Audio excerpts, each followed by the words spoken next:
Coming up on today's show. But they aren't all valuable memories, right? The picture I took of yesterday's lunch isn't going to be as valuable as my kid's first day of school. And what is the same place? Because when we were dealing with paper photos, we had the kitchen table and we laid them all out. We could touch them, we could pile them, we could move them around. What's the digital equivalent of the kitchen table? All that means is putting some data about the file into the data. So you can rename the file itself. You can put tags or keywords in there. Organizing your photos, part 2, today on Keeping You Organized.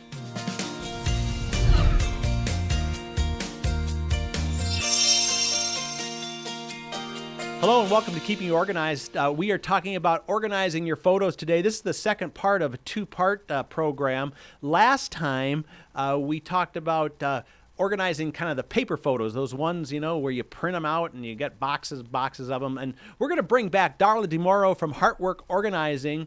And Darla, last time we talked about the paper photos, the printed photos, and we're going to talk more about digital and some of the other kinds of things that you want to archive this time. But, when it comes to paper photos or film, anything that was printed on paper, we covered most of that in the last time. But what about just the whole overwhelm issue and how you deal with that? When you're dealing with clients on helping them organize, how do you deal with just the whole overwhelm issue? Yeah, I think the monster really is the overwhelm factor. And what I find is that people say, oh, I'll get to it, I'll do it, I want to do it, but oh, it seems like it's going to take forever. And the nice thing about paper organizing versus versus digital organizing is that we can, in fact, pull out all of the printed materials and we can lay them on the dining room table and we can work through them. And it's sort of like getting started on a new exercise regime. Once it's all out and once we get started, people get it, and it's easy to then organize into years, or sometimes years is too detailed and maybe we don't remember what years. So I say, let's just organize into decades. Can we do the 70s? Can we do the 80s? Can we do the 90s? And then we'll come back if we need to and we'll do a second pass and get a little bit more detailed. And just having that, it doesn't have to be perfect, taken off their shoulders, can really help somebody get started on that organizing process. Well, for those who didn't watch or listen to the last episode, I encourage you to go back. We have it linked in our show notes. And, this is September. It's, Emergency Preparedness Month. We kind of set that up in the last episode. And so Darla, when we talked last time about these 3 areas of photos, the paper, but we also talked about digital and other stuff, things that maybe aren't flat but need archiving. Let's dig into digital organizing, because I think we've just multiplied maybe our overwhelm and our issue, because now instead of taking a roll of 24 pictures, we're dealing with hundreds of digital images. How do you get started with something like that? Right. And again, it is overwhelming, because as we pointed out, I love your story and the story that I tell all the time. We take pictures of everything these days, but they aren't all valuable memories, right? The picture I took of yesterday's lunch isn't going to be as valuable as my kid's first day of school, right? Right. So there's a lot of, I find there's usually between I would say 20 to 40% of either duplicates or missed photos. I say thumbs and toes a lot of times, or some random beach, or close duplicates. So there's usually, I find, between 25 and 40% of a collection is that kind of thing, and we eventually do get rid of that.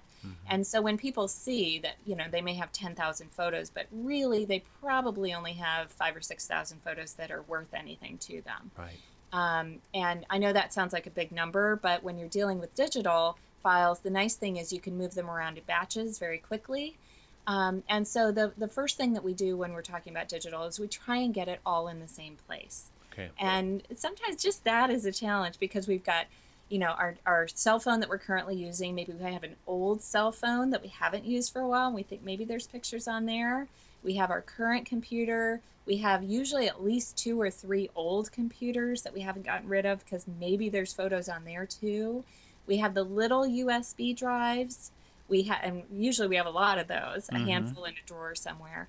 We have external hard drives, which are usually the bigger sort of wallet-sized devices, and then CDs and just all sorts of stuff. And then, as we mentioned on the last program, we might also have our scanned photos that were physical, and now we've scanned them back in, and so they're older than actually digital technology. We may have some photos from the 70s or 80s when we couldn't even, that wasn't even an option, scanning back then, but now we have those in digital form. Okay, so yeah. try and get that all in the same place. Okay, that's the big question. What is the same place? Because when we were dealing with paper photos, we had the kitchen table and we laid them all out. We could touch them, we could pile them, we could move them around. What's the digital equivalent of the kitchen table? So the equivalent of the dining room table is, for most people, the computer. And it doesn't matter if you're Mac or PC, you're going to want to pull all of your photos together in one place. And that means pulling all of your photos from your phone, your USB drives, your external hard drives, CDs, discs, whatever you've got, and trying to put those all together. And we are seeing some people who are really living their lives entirely on their mobile device these days, and that's a little bit of a challenge because you do want to have enough space to put your photos and now your videos on as well. So on a PC or a Mac, is there a way to kind of look at pictures, multiples, instead of like going one at a time? Yeah, and that actually is, I think, the best kept secret about photo organizing is that all computers have a built-in, what we call native tools for organizing photos. Okay. Now, in the Mac world, they've pretty much standardized on a combination of Photos, which is your computer application, and iCloud working together. And in the PC world, there's the equivalent program is also, oddly, called Photos. So Wow. those two programs are built in. You don't need to pay for them. You don't need to buy them. And they're tools that are made to help you view, organize, and to some extent edit your photos. Okay, hold that thought right there. We are going to take a quick break, and when we come back, we're going to talk more about organizing your photos, and we'll be right back. Now, there's a place just for you. Life can be busy, and you still have to keep it all together. That's why you like to be organized and in control.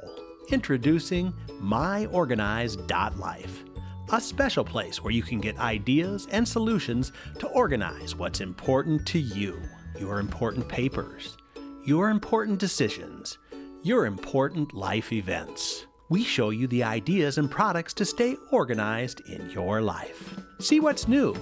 Stop by and say hello. Visit us at any time at www.myorganized.life. It's just for you. MyOrganized.life by Smead. Find us at www.myorganized.life. MyOrganized.life. We're back now on Keeping You Organized, talking about organizing your photos. Darla DeMoro, heartworkorg.com, Heartwork Organizing, or Heartworks Organizing, Work organizing, correct? Work organizing. Yes, okay. We'll get that right, won't we, eventually here? But so Darla, we kind of talked about the digital, the sorting. What about kind of now keeping what you want to keep digitally? Right. So there's, as we talked about at the top of the podcast, there's a lot of things that are flat that sort of are memories, but they look like paper. Those things can easily be archived as well. They can be scanned either on your home flatbed scanner. They can be scanned as part of a batch of photos that somebody else might be scanning for you, a scanning company like ours, or somebody that may be closer to you. But those things can be scanned. Sometimes you get a 3D item.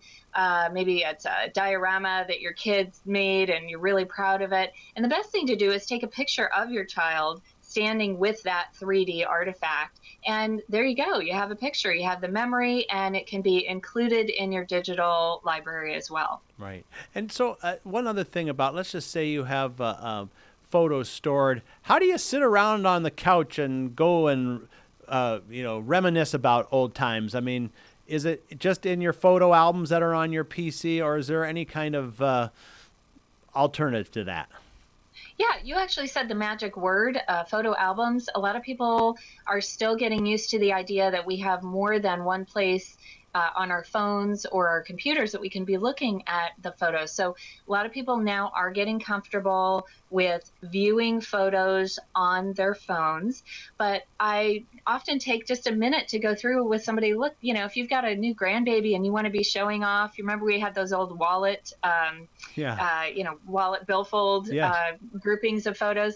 Well, instead of making somebody go dizzy while you're scrolling through the entire 1400 photos that are on your phone, just take a second and take all the adorable pictures of the new grandbaby and plop them in what's called an album on your phone. And it's easy to make. It's just a couple of taps, and then you can show that on your phone. Same thing on a PC. But really, honestly, nothing beats having a printed book of your photos. And so instead of having, you mentioned before, we used to take a roll of 24 or 36, go and get it developed and come home with loose photos. Well, we can do that so much better now by creating a book right from the digital prints that are on our PCs or on our phones. We can create that book and then have something to sit and look at with the kids on the sofa. Now that brought up another idea, and maybe you have an answer for this, maybe you don't. But when you take a picture on a digital camera, it says something like DCM 1021. How can we search for photos digitally? Say I want to find grandkid. Do you have any little hacks for that where, maybe it's on your phone somewhere, but you don't want to go through a bunch of different albums? Sure. And again, that's very personalized depending on how much time you want to spend organizing your photos. One of the hacks that I use, I'm PC based. Okay. And so one of the hacks that I use is when I download photos either from my device or from my digital camera, is that I go into the settings on my PC, and when I download in batches. And so if we're coming back from a vacation, I might download 200 or 300 photos, and the computer in the download, I will tell it to name all those photos 2017 7 Williamsburg vacation, or whatever it is. And so between the computer and my phone, or the computer and my camera, they do all the heavy lifting of renaming all of those photos as they come down. I'm not going to do it one by one. Nobody I know is going to do it one by one. Yeah, so the key is to remember that when you're downloading them from the camera. Okay, yeah. Good. Now let's move on to this other area, kind of not photos, but maybe photos of things that we want to keep, but memories of, but not want to keep the actual object. Kind of touch on that. Right. So this can be something like a ticket stub to a concert you went to, or I mentioned before, the playbills, or it could be a totally 3D object. It could be an antique of your, grandparents that maybe is in bad condition. You're worried about being able to have it into the next generation. Well, take a picture of it. That becomes your memory. And again, you just kind of brought up the magic there is putting some what we call metadata. Sorry, it's a technical term, but all that means is putting some data about the file into the data. So you can rename the file itself. You can put tags or keywords in there. You don't have to do any of that, of course, but the more you do, the more that information is going to get stored with the photo. It'll be passed into your digital library, and then you can share that when you share the photo, when you send it on, when you email it to somebody. Most usually that kind of data goes with the photo. So but the bottom line on that is any kind of memorabilia that's maybe not a picture, at least make a picture of it and then include that as part of your organizing project. Are there, just before we go, are there any of the apps or things that you like using, tools, other than the ones built into the PC and the Mac, which are helpful? Any other apps that you like to use? I'm always trying new ones. There's probably been 30 that's been released while we've been making this podcast, John, so it's hard to keep up. But the one that I do like for people who've gone pretty much entirely mobile, and they maybe don't even have a computer at home anymore, and so they're wondering, how can I back up my computer? How can I back up my photos that are just on my phone? You don't want one place where those photos live, because then they're in danger of being damaged or lost forever if something goes wrong. But Picture Keeper is a tool that I really love. They have a device that plugs right into your phone, Android or Apple, and it'll take a copy of those photos right off the phone every time you plug it in. And so I encourage people just to plug it in once a week or once a month, and you have an easy backup of your phone's Yeah, so photos. it's like a little thumb drive, or it's an actual memory stick of some sort, right? Yeah, it looks exactly like any other USB, except it's got a brain. It's got some software on it that looks specifically for pictures, and it goes and makes a copy of them. It's 2 clicks and you're done. Great. Well, between this podcast and the last one, we covered a lot of tips on organizing your photos, but I know there's some people out there that are going to want to have help. And so let's talk about your company and the kinds of people you help. And is it just in your local area, or can you help people all over? And how do they get a hold of you? Yeah, absolutely. We do work hands-on locally, and I do have clients all over the country. And if you want to know more, I have a free hour podcast on my website, which is heartworkorg.com. It's right on the front page. You can click on and get even more information about photo organizing. And I'm here to help. I'm a real person. People can reach out, email me, call me, and I'm happy to chat. Awesome. Well, Darla, this has been a great 2-episode production about organizing your photos. It is that emergency preparedness month. We want to be prepared for that. So we thank you for that, and we'll have you back again, I'm sure. Thank you. Well, there you have it, folks. We are done organizing our photos, whether it's paper or digital, or even those tickets and playbills.